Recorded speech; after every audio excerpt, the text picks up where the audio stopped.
Bom dia a todos, sejam bem-vindos a esta casa Joana de Ângeles.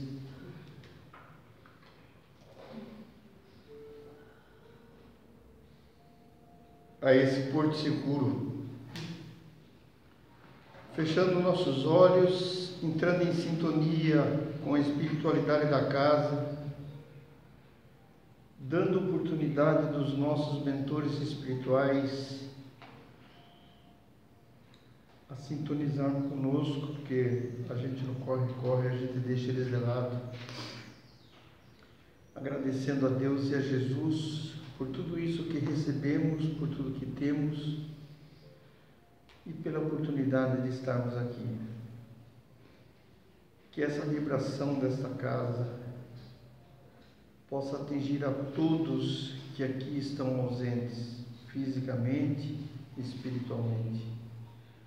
Que todos recebam um fragmento dessa misericórdia de Deus, dessa misericórdia dos nossos mentores espirituais, da espiritualidade dessa casa, dando-nos bálsamo para o dor da matéria e do espírito.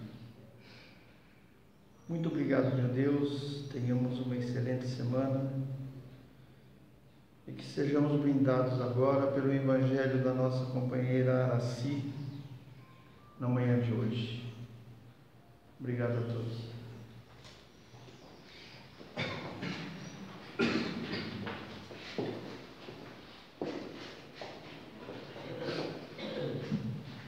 Bom dia.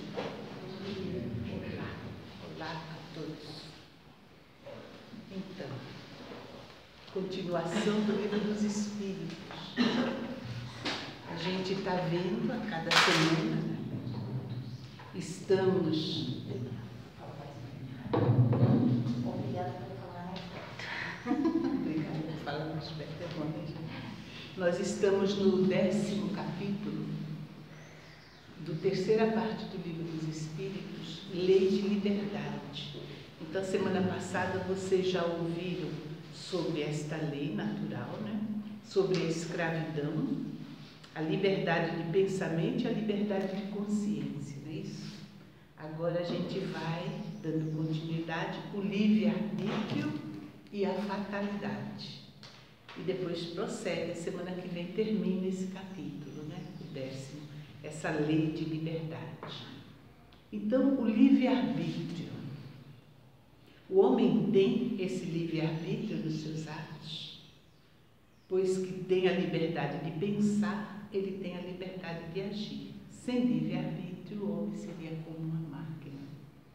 A gente pensa no livre-arbítrio e a gente fala assim, mas eu sou dona do meu corpo, eu faço o que eu quiser, eu vejo como eu quiser.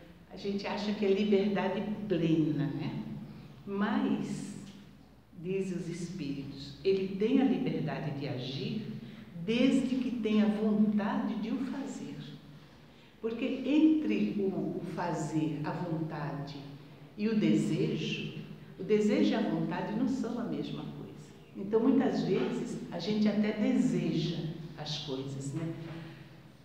Teve um café filosófico outro dia, e uma amiga falou assim, eu queria tanto, eu desejei tanto ir, mas é que de sábado à tarde, então o desejo é uma projeção para o futuro. A vontade, ela age na hora. Então, quando a gente tem vontade de agir, aí a gente domina esse livre-arbítrio. Porque a vontade de ficar em casa foi maior do que a de vir para o café. Não é isso? Entende? Então, o que Kardec está dizendo? O homem tem a liberdade de agir desde que ele tenha a vontade de fazer. Quando ele não tem vontade, ele não tem liberdade. Porque ele está condicionado ao desejo, ao comodismo, às ideias que os outros falam, entende? O que a mídia diz, enfim, aos vícios, aos reflexos condicionados que nós estamos estudando, né, Márcio? Então, veja que você tem liberdade quando você tem vontade de agir, né? Então, desde o nascimento da gente, o homem tem o livre-arbítrio desde o nascimento, essa liberdade, como depende da vontade, ela vai se ampliando à medida que a gente vai se educando, a gente vai crescendo. À medida que foi falado já semana passada, quando a consciência, que é o campo, digamos, mental superior, toma conta dos nossos desejos, né? Então você já começa, pensa uma coisa, eu não posso pensar nisso não. Então isso aí não me convém. Então já é a consciência dominando inclusive o seu pensar. Então é a vontade de fazer certo, é a vontade de se melhorar, é a vontade de aperfeiçoar que realmente vai nos dar essa plena liberdade. Então veja que é diferente de a gente falar assim, eu faço o que eu quero, o corpo é meu, eu vivo como eu quero, todos podemos. Mas aí entra, né, o capítulo agora o próximo, a fatalidade, que a gente vai entender que não é bem assim, né? Então o que ele vai falar aqui, né? As predisposições instintivas que o homem traz ao nascer não seriam um obstáculo para esse exercício do livre-arbítrio? Então, as predisposições instintivas é do espírito antes da reencarnação, né? Então, a gente tem tendências, né? A gente vem de várias vidas, vamos nos condicionando a certas atitudes, ideias, conceitos, né? Crenças. Isso é a nossa formação, afinal a gente reencarna com a bagagem anterior. Nós somos herdeiros de nós mesmos. Então a nossa vontade, esse livre-arbítrio, está muito dependente de tudo que a gente já conhece, já tem dentro de nós, né? Então a pergunta que Kardec fez é essa: não seria um obstáculo para a gente exercer essa liberdade? Então, as predisposições instintivas são dos espíritos. Conforme for ele mais ou menos adiantado, elas podem impedi-lo de atos repreensíveis, no que será secundado por espíritos que simpatizem com essas disposições. Mas não há um arrastamento irresistível quando se tem a vontade de resistir. Então, se eu fui alcoólatra numa outra vida, esse fato de eu ter sido alcoólatra vai aflorar, eu vou ter uma tendência. Uma vez eu vi um vídeo de um bebê, deveria ter assim uns 8 meses, e o pessoal acha engraçado e bota, né, no videozinho, e vão dar mamadeira para ele, não quero, não tomo. Aí pega a cerveja, o menino, os olhinhos dele brilham, ele faz, sabe, e bebe com gosto uma cerveja aos 8 meses de idade. E a mãe e o pai dando risada. Eu vi esse vídeo no YouTube. Agora, de onde ele veio, não sei. Mas isso é uma realidade, né? Crianças pequenininhas que pegam um lápis e finge que está fumando. Então, por quê? Já fumou, já bebeu. Mas a gente reencarna para se reeducar, para a gente melhorar. Então, essa pergunta do Kardec tem muito a ver, não é? Porque essas predisposições instintivas, vem, aí o que ele diz, né, os espíritos, que a gente vai ser secundado por espíritos que simpatizam com essas disposições.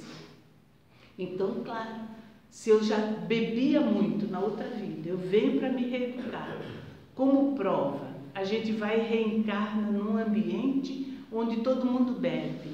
Então eu quero resistir. A melhor maneira de eu saber que já consigo acionar minha vontade e vou resistir é encarnando naquele ambiente. Porque se eu encarnar num ambiente, por exemplo, os evangélicos que não bebem, eu não vou me pôr à prova, né? Então, aí o que eles dizem, os espíritos dizem, não há arrastamento irresistível quando se tem a vontade de resistir.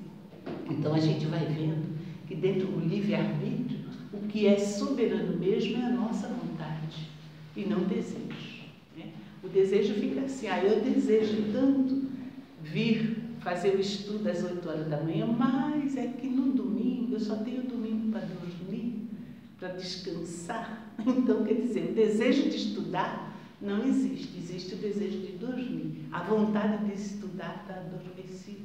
Então, está dando para entender como é, a gente não tem uma liberdade plena, né? E o organismo influi nos atos da vida? Se influi, não o faz com prejuízo do livre-arbítrio, o organismo, o corpo, né? Os prazeres do corpo influenciam no nosso livre-arbítrio, na nossa vontade de querer fazer ou não? O espírito é certamente influenciado pela matéria, que pode entravar as suas manifestações. Então, o corpo, os prazeres que o corpo dá, né, normalmente influenciam. Aí eu até quero ir, mas sabe, está frio, aqui está tão gostoso, o sofá quentinho, tem um filme legal, então você vai, né? Os arrastamentos, a bebida, os prazeres sexuais, a gula, a ganância, a vaidade, né? As pessoas às vezes focam, né, na musculação, na beleza estética, enfim. Mas olha só o que eles dizem, né? Eis porque nos mundos em que os corpos são menos materiais do que na Terra, as faculdades se desenvolvem com mais liberdade. Quais são as faculdades? Da alma, as virtudes, né? Então elas se desenvolvem melhor porque a pessoa, o espírito, não está focado no corpo, no que o corpo manda para o espírito, porque as sensações vêm do corpo, né? O frio, o calor, o paladar, o visual, né? O auditivo, tudo é sensação do corpo, que passa para o espírito, né? Mas Kardec continua, quer dizer, os benfeitores continuam dizendo o seguinte, né? O instrumento não dá faculdade ao espírito, ou seja, o corpo não dá uma faculdade, a faculdade é da alma. De resto, é necessário distinguir, neste caso, as faculdades morais das faculdades intelectuais.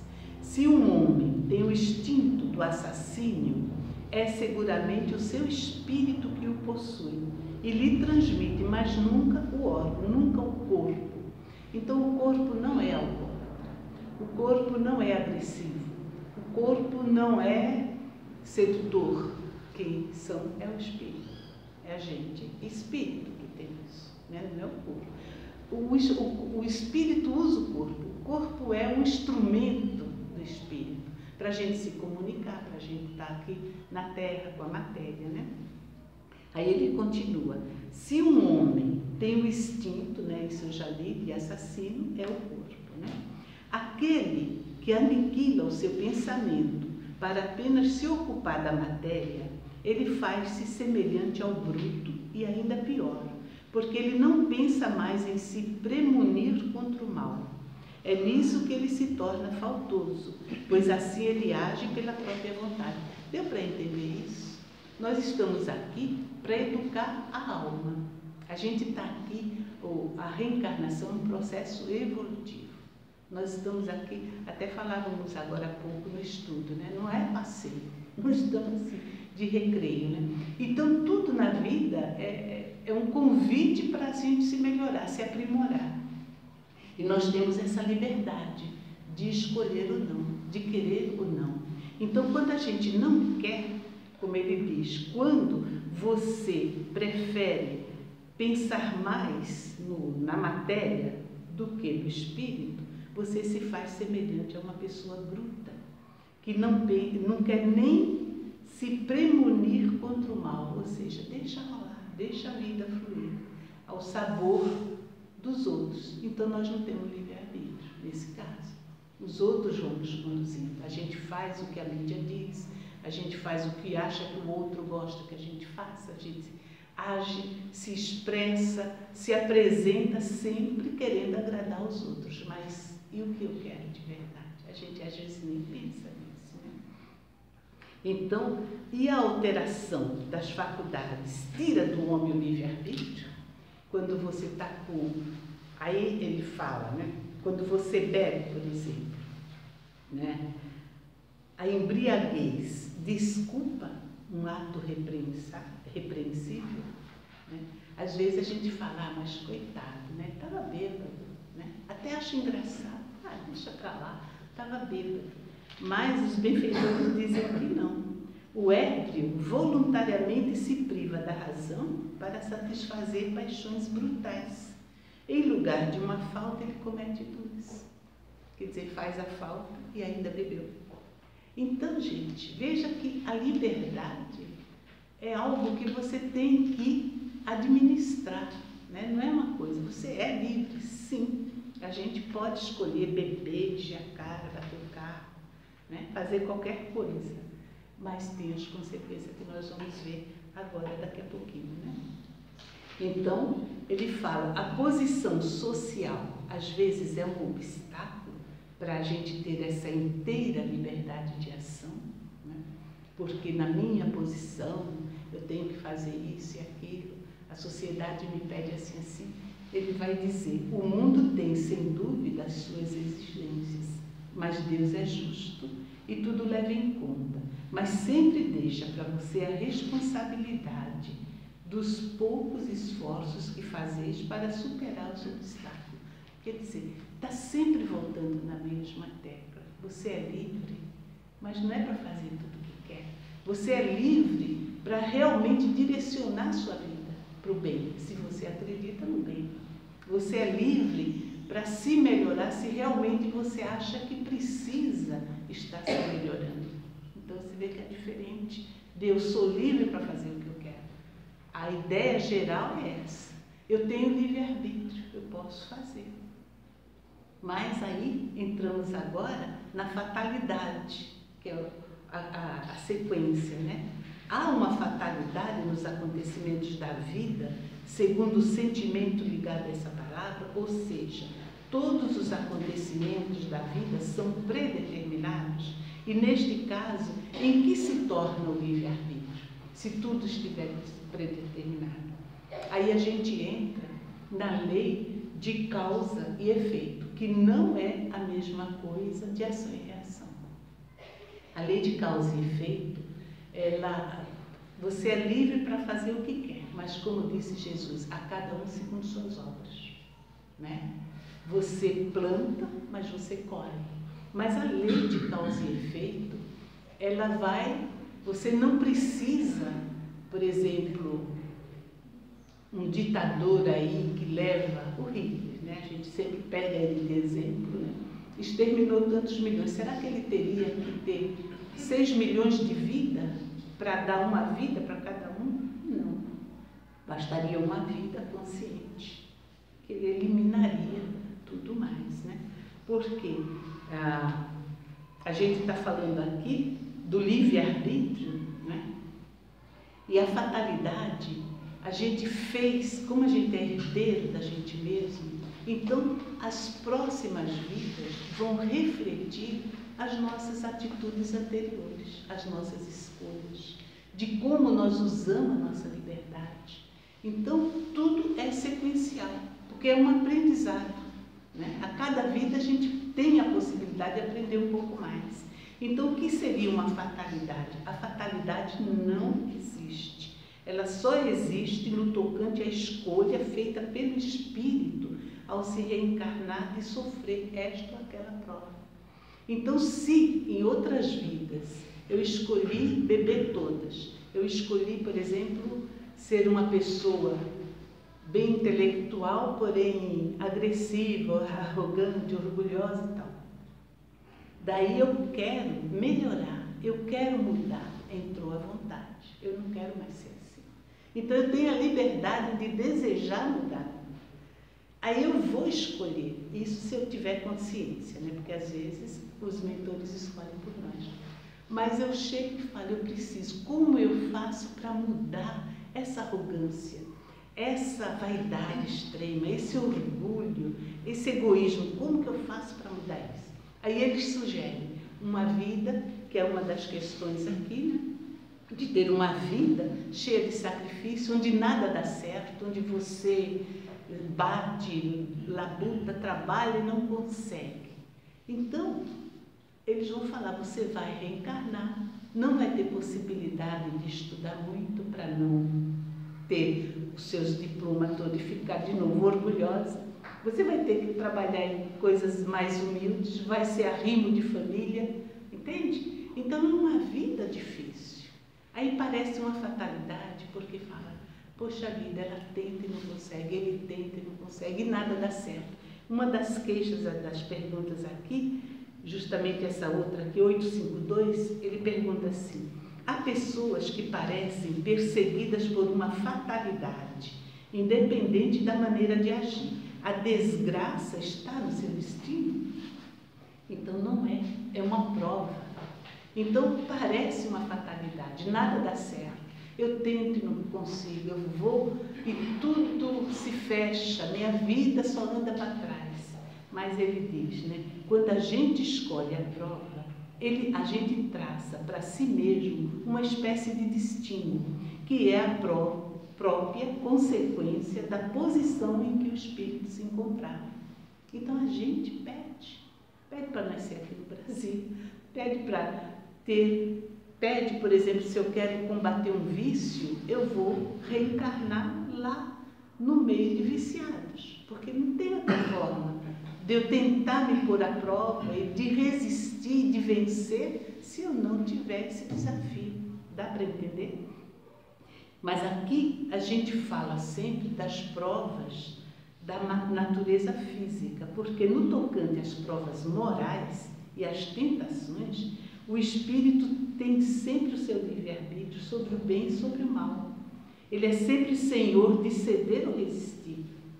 Então a gente cede ou não de acordo com o nosso patamar evolutivo, com o nosso desejo, com o nosso livre-arbítrio. Aí vem para essa prova, vou resistir ao vício, digamos, da cocaína, da maconha, sei lá, da bebida. Mas aí não resiste, né? Continua, aí se junta, se envolve, quer dizer, ele perdeu essa prova, aí ele vai ter que recomeçar. Então, ação e reação é diferente, não é na mesma medida. A causa e efeito, ela exige um pouco da gente, e tem sempre, a misericórdia divina dá sempre mais e mais possibilidades. Não foi agora, vai de novo, tenta outra vez, vem outra chance, entende? A gente está sempre sendo socorrido, né? Um bom espírito, ao vê-lo fraquejar, pode correr em seu auxílio, mas não pode influir sobre ele a ponto de subjugar a vontade. Então, às vezes, a gente reza, pede para o mentor ajuda para resistir a uma situação. Mas se a gente não tiver vontade de resistir, não vai resolver. E o espírito não pode acionar a vontade, porque a vontade é uma ferramenta da nossa alma, é nossa. Só eu posso acionar a minha vontade, você a sua. Não tem como a gente fazer o outro ir pelo nosso caminho, aquilo que a gente estava conversando, queria Laura, não é? Agora há pouco, né, Laura? Não tem como você forçar o outro a fazer do seu jeito, porque ele que tem que ter a vontade de mudar, ele que tem a vontade de se corrigir, ele que tem que ter a vontade de se instruir. Não dá. E não adianta a gente também se iludir, achar que por fazer alguma coisinha a gente já é bom, lembrando sempre que Jesus rejeitou esse título de bom. E às vezes a gente acha que é bom, né? A gente estava falando disso quarta-feira, lembra, Carlos? Né? Entende? Quando, nossa, eu vi a foto da pessoa, né? A gente sente. Então, trabalhar o que a gente sente é acionar a vontade no desejo de querer mudar. Então, primeiro eu tenho que ter consciência do que eu tenho, para depois desejar fazer essa mudança. Certas pessoas escapam a um perigo mortal para não cair, para cair em outro logo em seguida. Parece que não pode escapar à morte. Há nisso uma fatalidade, ou seja, alguém nasceu para ficar sendo o tempo todo posto à prova. E aí a resposta é muito interessante, porque fatal, no verdadeiro sentido da palavra, só o instante da morte e do nascimento. Chegando esse momento da hora da morte, de uma forma ou de outra, a gente não pode se livrar, né? Então, o resto a gente faz um planejamento da nossa vida. Então, o que se planeja no astral são as coisas mais importantes para a gente. Por exemplo, o tipo de família que a gente vai reencarnar, né? A cultura dessa família, a religiosidade, as questões morais desse pai e dessa mãe. Isso é programado, né? E a gente não tem como mudar isso daí. Uma doença crônica que vai acontecer, um acidente. Então, tudo isso, às vezes, é programado para nos levar a um resultado, a um objetivo, ou seja, a vencer um obstáculo. Então, certa idade, lá pelos 40 anos, vou ter um câncer, por exemplo, eu vou sofrer um acidente e ficar paralítico. É uma programação. Mas isso também não é um determinismo. Porque se, desde jovem, a pessoa começa a se preocupar consigo mesmo, buscando o autoconhecimento, começa a desenvolver certas virtudes, ele não precisa ter esse câncer aos 40 anos. Porque a doença viria como uma espécie de pressão para que mudasse a forma de pensar, as suas crenças. Então, no auge, onde começa a colher os frutos do seu empenho profissional, família, filhos pequenos, aí vem a doença. Então, ele acreditava que até essa época ele seguiria por um caminho não muito legal, né? Meio materialista. Aí vem a doença e ele começa a procurar resposta. Por que agora eu fiquei doente? Poxa, justo agora meus filhos pequenos precisam de mim. Então ele começa a se preocupar, não mais só com a vida material, mas mais além. Agora, se ele já está fazendo isso desde os 20 anos, para que a doença? Então essa doença vai aparecer lá pelos 75, 80 anos de uma forma leve. Porque existia no perispírito aquele núcleo de energia que precisa ser drenado, né? Então você vê que tem os atenuantes, porque a lei é de misericórdia, de amor, né? Então não tem essa coisa de fatal. A gente muda, o livre-arbítrio faz a gente mudar. Lembra da frase que Jesus diz a Pedro, quando a mulher lava os pés dele com as lágrimas, seca com os cabelos e perfuma com os perfumes que ela tinha. Vocês lembram dessa passagem? E Pedro, horrorizado, porque ela era tida como uma prostituta, né? E Jesus fala, Pedro, o amor cobre a multidão de pecados. Então, gente, não tem fatalidade, coisa assim, sabe? Você muda tudo.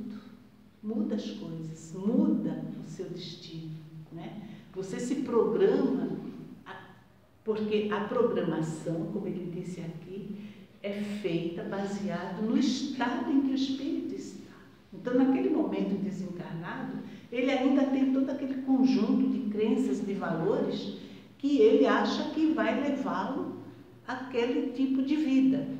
Mas, reencarnado, ele tem o livre-arbítrio, ele tem a vontade, ele começa a buscar, ele tem uma família que vai ajudar, bota numa evangelização infantil, por exemplo, e ele começa a ter novos valores. Então, ele não precisa mais passar por aquilo. Aquilo foi, o amor cobriu a multidão de pecados, né? Então, uma outra pergunta que ele fala, né? Qualquer que seja o período que nos ameace, não morreremos se a nossa hora não chegou?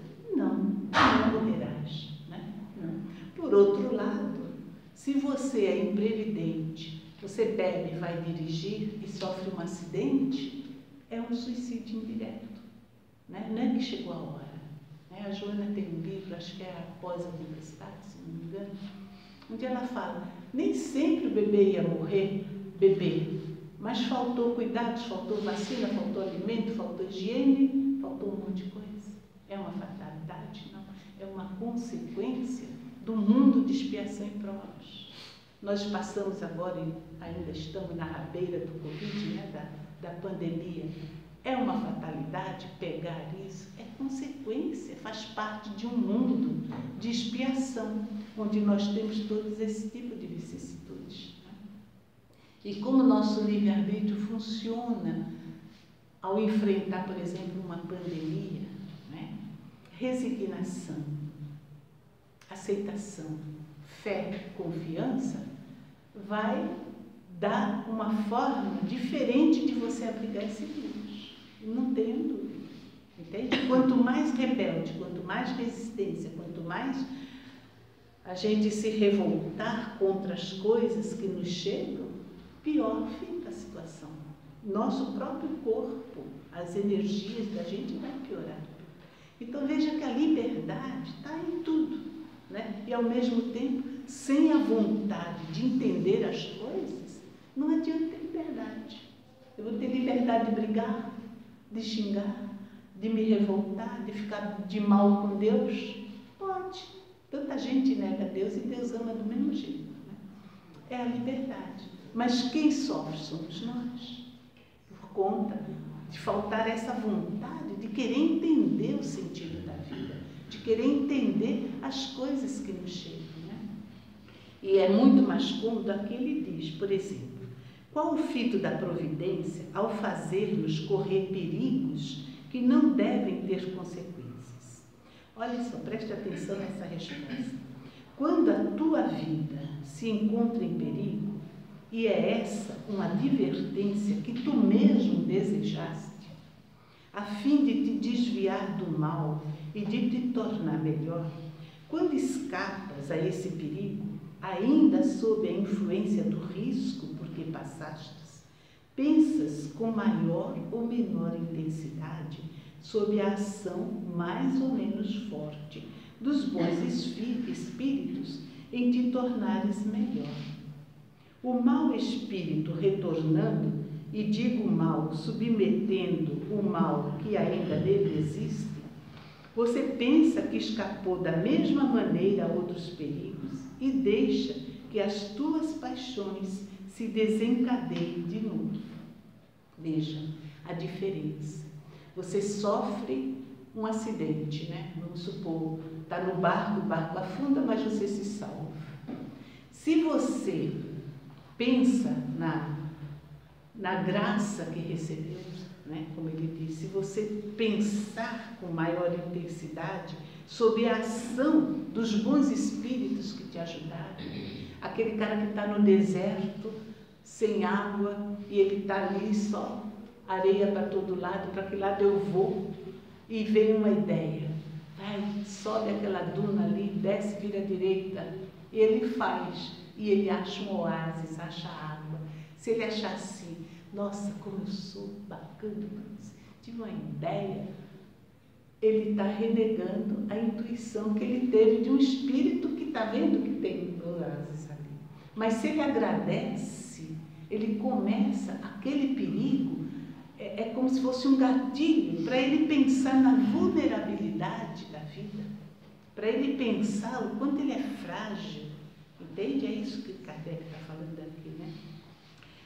Já um mau espírito, e mal subtende-se que ainda o mal que nele existe, ele pensa que escapou por conta dele mesmo. E aí ele fala, deixa que suas paixões se desencadeiem de novo. Ele segue no mesmo ritmo, entende? Do orgulho, da autossuficiência, não preciso de nada, nem de Deus, eu mesmo dei conta, minha inteligência é melhor. Então ele consegue. Pelos perigos que correis, Deus vos recorda a vossa fraqueza, a vossa fragilidade da vossa existência. Se examinarmos a causa e a natureza dos perigos, veremos que na maioria das vezes as consequências foram a punição de uma falta cometida ou de um dever negligenciado. Deus vos adverte para refletirdes sobre vós mesmos e vos emendardes. Olha só. Então, às vezes a pessoa passa por uma série de obstáculos, né? Parece que está sendo perseguida por coisas ruins, mas é um chamamento, acorda. Presta atenção. O que te levou a esse caminho? Por que você ainda está andando por aí? Muda Nelson Rubens que fala, né? Muda o foco, muda a vista, muda o foco, o ponto de vista, você muda tudo. Aqueles que sabem bem essa, como que é. Do Leonardo Boff. Tudo depende do ponto de vista. Muda-se o ponto, muda-se a vista. Então, tudo depende do ponto de vista. Muda-se o ponto, muda-se a vista. Então, viver é um exercício, gente. Todo dia é um exercício, que nem quando a gente está na escola. E estamos na escola, porque a Terra é uma escola, né? A gente está aqui para aprender. Qual é a meta? O único determinismo na nossa vida é que nós vamos ser perfeitos. Vamos ser espírito puro de luz igual Jesus. Ou, como ele próprio disse, vocês podem fazer muito mais do que eu estou fazendo.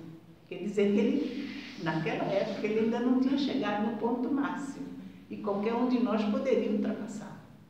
Então, veja que é um exercício. A gente não está só para gozar a vida. A gente precisa, acionando a vontade, limitar a nossa liberdade. Ou dar um sentido para essa liberdade que a gente tem. De escolher um caminho melhor, de cercear certas paixões. Porque se a gente cede, que vantagem há de continuar vivendo assim, né?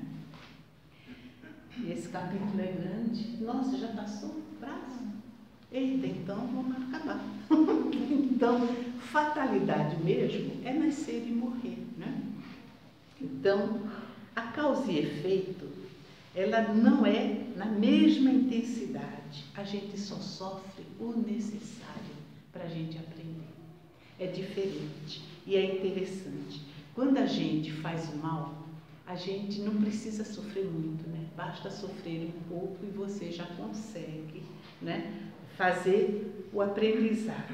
Mas quando a gente faz o bem, disse Jesus, né? Se a gente fizer o bem, um pouquinho que seja, né, a gente recebe o cêntuplo pela misericórdia divina. O cêntuplo. Quer dizer, o mal a gente paga só um pouquinho. Mas quando a gente faz o bem, a gente recebe de montão de Deus. Então é isso que a gente tem que pensar, que a gente está aqui na vida para isso, né? Então não há nada predeterminado, não há uma fatalidade. O que há é que nós planejamos a nossa vida. Estamos passando, né, a cada um segundo suas obras. Estamos passando o que a gente precisa, estamos aqui para aprender. Então, se olharmos bem as nossas dificuldades, nós vamos encontrar o ponto que a gente precisa mudar. O que a gente tem que aprender com isso. Só que precisamos ter vontade para isso. Não basta só deixar no livre-arbítrio. Precisa acionar a vontade. Por que eu estou? Por que eu tenho essa doença? Por que eu tenho essa dificuldade? O que eu quero aprender? Por que eu nasci nessa família? Por que eu estou aqui nesse país? Entende? Busca, gente, é um exercício, busca. Para isso nós temos a inteligência, né? E estamos assessorados por um grupo de espíritos que vão nos ajudar. Hoje mesmo, o Leandro foi embora, ele estava falando para mim, eu usei aquilo outro dia, fui ler, antes de ler, meu Deus, eu quero entender, eu quero compreender. Deu certo. Ele falou, deu certo, eu consegui até sonhar com a coisa. E dá, gente, buscar e achareis, bater e abrir-se-vos-á, pedir e obtereis. Então vamos pedir para entender o sentido da vida. E tem muita palestra sobre isso, é só a gente procurar. Acabou o tempo. Esse relógio outro já. O outro é 10h35, esse aqui está doido. Estamos tudo doido. Está tudo doido. E sabe por que os relógios ficam doidos? Essa energia da gente. Nós somos doidos. Pode ver, aquela salinha que o Zé atende, não fica um mês aqui. Gira assim, porque as energias da gente vira tudo. Tinha uma amiga que ela falou que o relógio um dia começou a andar ao contrário. Lembra disso? Andou ao contrário, é energia, gente. É nossas energias aqui, a gente está tudo meio baratinado. Mas faz parte, né? Faz parte da vida. E viver é muito bom, né? A gente tem que agradecer a Deus cada dia essa nossa experiência aqui na carne, né? Tem tanto espírito. Hoje nós lemos no estudo mais de 20 milhões de espíritos errantes, querendo uma reencarnação. E a gente está aqui, encarnado, para fazer o quê? O que nós pretendemos? Então vamos pedindo sempre a Deus que nos ilumine a nossa consciência, né? Que nos dê essa possibilidade de entendermos o sentido da nossa vida. Uma das questões que eu não falei é que às vezes a pessoa acha que a vida está toda errada porque ele não consegue o que quer. E às vezes ele está perseguindo uma vaidade, uma ambição desmedida, quando ele poderia estar muito bem sucedido se ficasse dentro do seu limite. Embora a lei de progresso vai fazer a pessoa crescer quando ela faz aquilo que realmente ela veio para fazer. Então, que a gente possa entender, Senhor, que a gente possa ajudar os mais jovens a buscar esse sentido interior, a razão do seu viver, para usar com propriedade a sua liberdade de estar encarnado, de poder lidar e fazer o que quiser. Que esse querer esteja sempre compatível com a vontade de Deus na sua vida. Que a gente possa entender, aceitar, agradecer a Deus essa oportunidade. E nessa gratidão, Senhor, enviar a todos que vivem nesse planeta, a Tua paz, a Tua misericórdia, o Teu amor, que todos sintam que há esse amparo para que a gente possa caminhar com segurança para essa porta estreita que nos espera, onde vai ter a luz, a paz e a felicidade, que ela já pode ser agora, quando a gente entende o porquê da nossa vida. Que Jesus nos abençoe, nos fortaleça o ânimo, a coragem e principalmente fortaleça a nossa vontade de nos conhecermos, de nos entendermos e de nos aceitarmos e aceitarmos a todos que estão à nossa volta. Muito obrigada, Senhor, muito obrigada a vocês por mais um dia de estudo. Graças a Deus. Uma boa semana a todos. E na quarta-feira é feriado, mas temos o Evangelho às 2 horas do mesmo jeito, tá?